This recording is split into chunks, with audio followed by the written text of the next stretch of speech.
and welcome back to Hadoop Exam Learning Resources. In this session, we will be talking about the Apache Spark. We have already a Apache Spark training, which is in depth, and we have also selected few sessions needs to be re-recorded. So one of this we have selected the Spark Apache Spark because Spark in last couple of years have changed quite a lot. So we wanted to cover this concepts as well, and we also optimize our already recorded session. So I'll start with the Apache Spark introduction and then we'll move ahead. Okay, so in this training we will be covering the Spark, MapReduce, Hadoop framework, Yarn, RDD, etc. Correct? RDD is a still native API now in the Spark framework. Okay, so that is all I would talk about how the Spark performance has increased quite a lot, kind of thing. Correct? So I might have to split this session into two parts. Okay, so because this is a very important concepts you need to learn, so I might split into this. Let's see how it goes on. So let me first pick up the topic Spark versus MapReduce. I'll share this PDF with you so you can download as well and take the printout so you can whenever you want to you can refer it again. Correct. So Spark versus MapReduce. MapReduce is an algorithm or a technique to process the large data. It is made of two phases, basically map and reduce. So if whenever you heard about Hadoop, you always heard about the MapReduce, correct? So Hadoop has very well implemented the MapReduce algorithm, but it is a concept. It is an algorithm. It is not necessarily very specific to the MapReduce. Is a Hadoop specific, correct? It is an algorithm you can implement in any framework or, or any programming language. So let me go through the like how MapReduce work, and then I'll tell you like why I'm saying you can write it in any language, correct? So let's first give me an example how the MapReduce work. Okay, so this is your one file which has a 5 lines in it, correct? Hadoop exam learning, Hadoop exam. You wanted to do the word count. So this is a hello world example for the MapReduce concepts, correct? So here what we would be doing, we are having two phase in MapReduce. One is map and second is the phase. So what would happen in the map phase if I want to implement the word count application? So I'll pick up the line one from here, correct? Hadoop exam learning Hadoop, and then split that line. So when I split it, it would be split it into three part, correct? And against each word I'll put a value as 1, correct, because it is occurring one time. Okay, so here you can see for line 1 this is the values.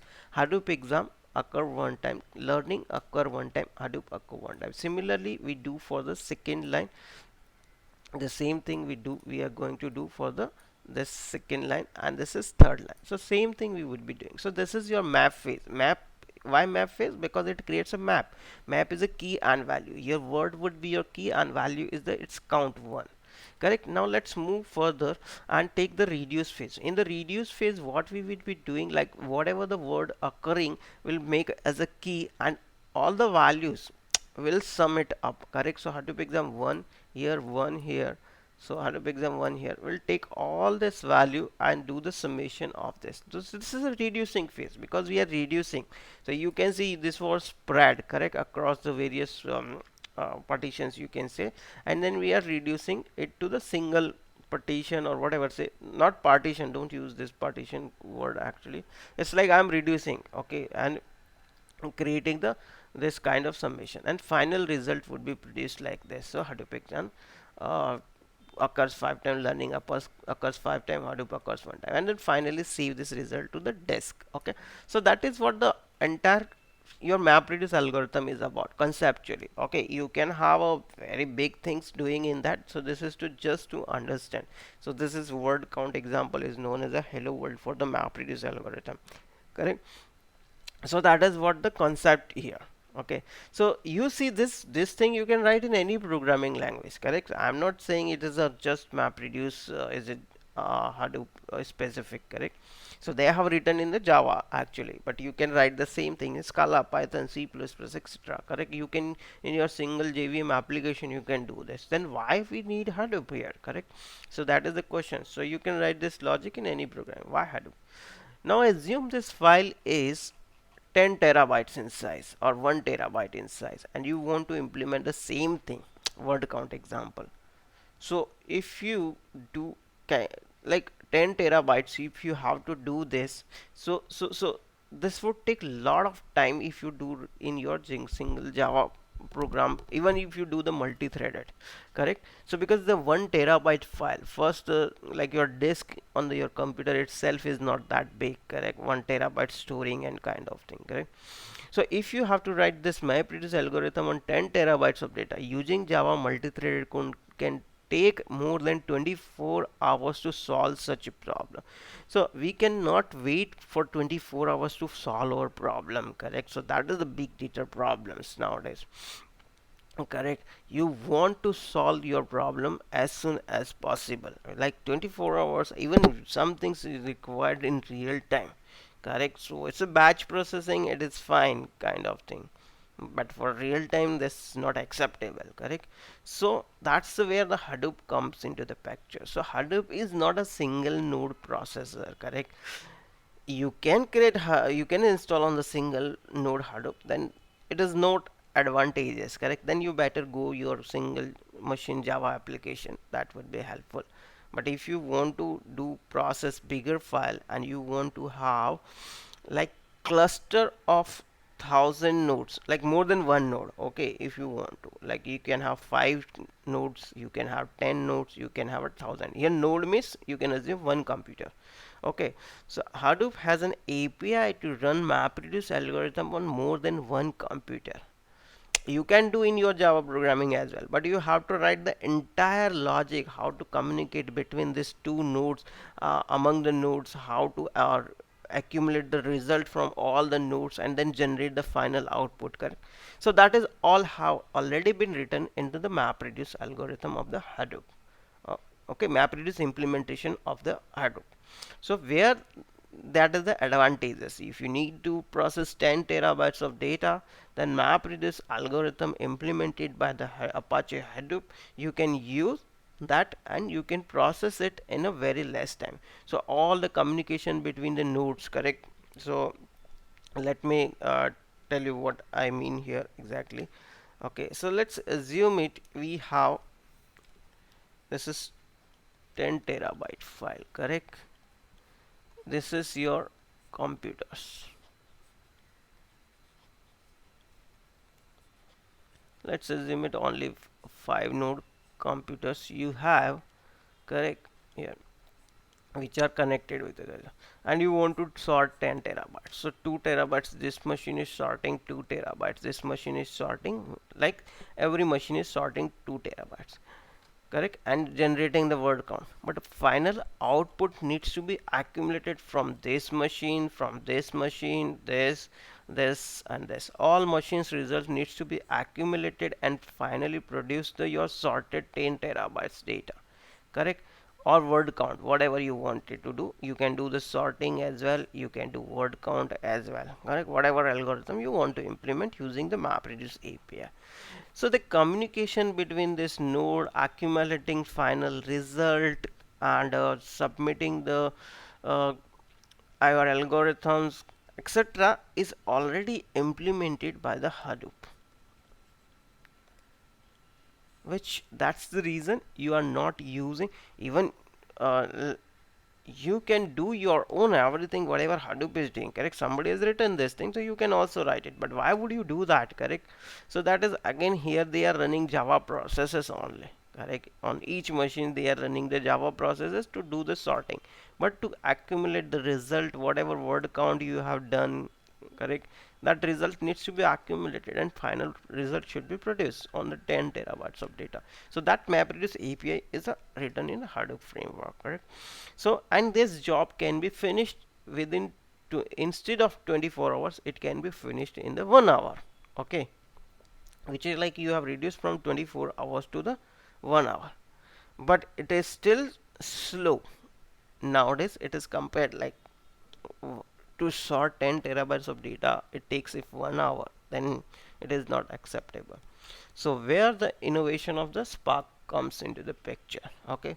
So still I'll focus on Hadoop, okay? So that is one where the MapReduce is still is able to reduce your time to process huge volume of data for very good accent, but still there is a need fast processing. Okay, so where the Spark comes into the picture.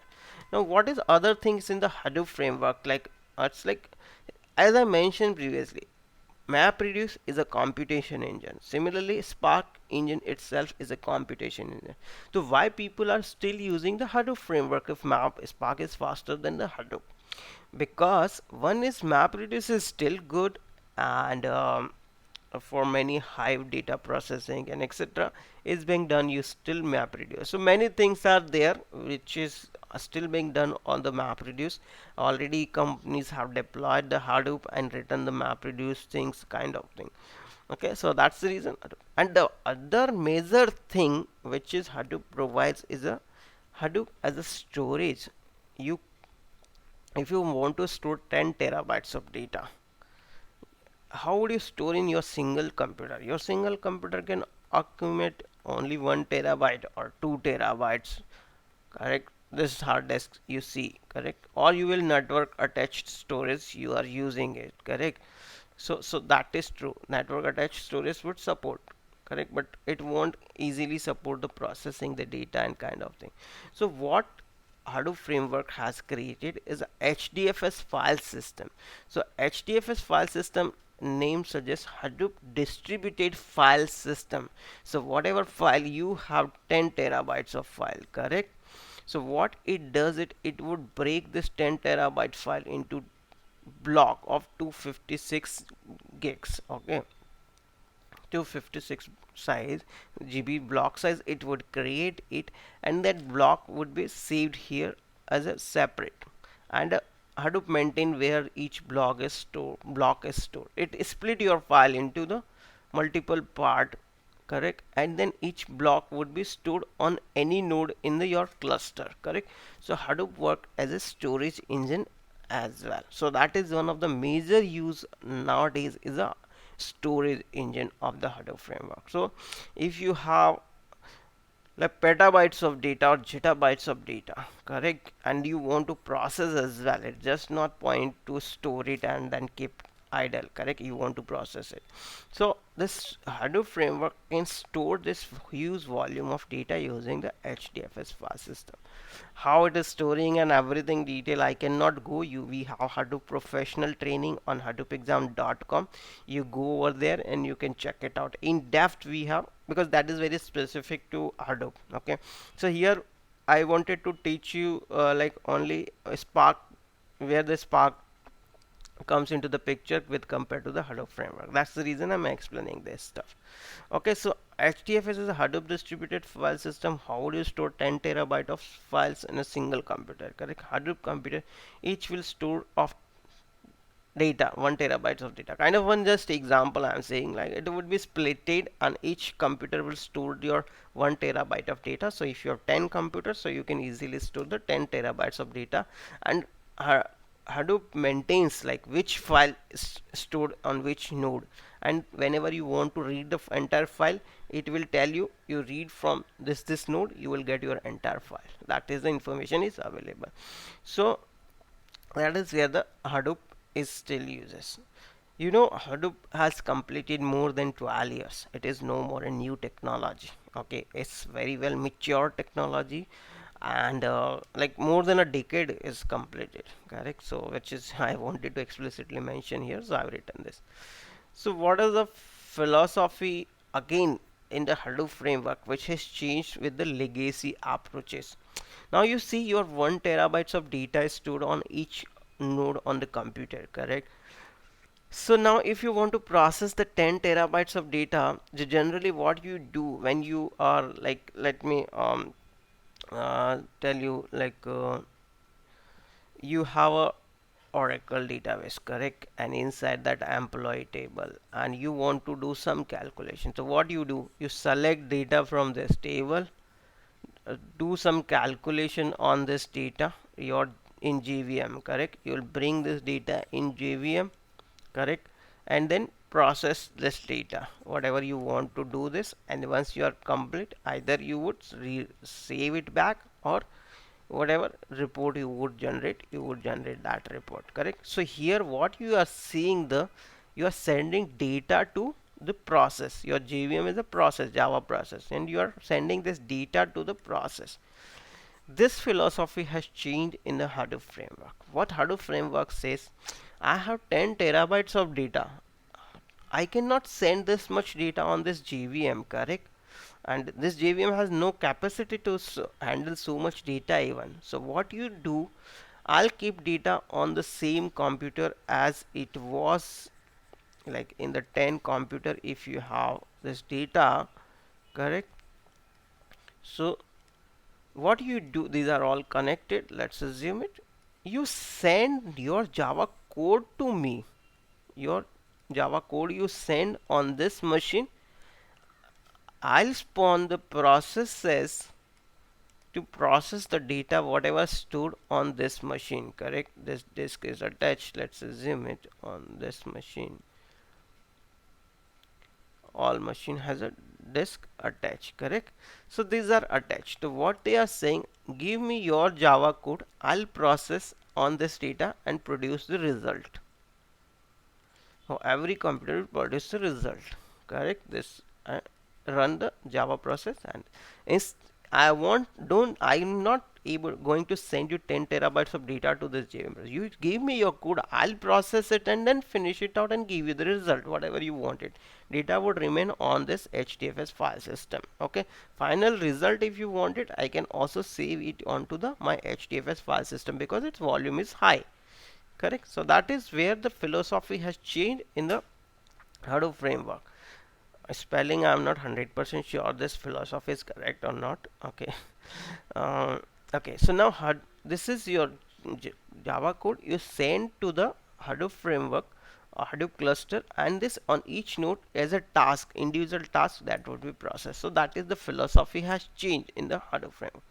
So run your job on each node in parallel. So you see here, like on 5 node, all jobs are running in parallel as well. That is another advantage, correct? Each is working on 2 terabytes. So 5 parallel things are working here. So in legacy style, you are sending the code to the you are sending data to the code. Not a good idea for the big data. For your normal application, that is fine, correct? Still we have millions of applications which are doing this because there are not that volume of data, but here the volume of data is high. So that's the reason even Spark uses the HDFS file system, and they Spark send the code to the this nodes to process the data. Even same philosophy in the Spark aspect. The source code could be in Spark, PySpark, MapReduce, etc. So final result from all the nodes will be aggregated and either returned or saved to the this HDFS file system. So let me continue with this Hadoop yarn. Okay, so this is another thing, which is yet another resource negotiator. What does that mean here actually? So suppose you have a 1000 node of Hadoop cluster, correct? So let me draw this.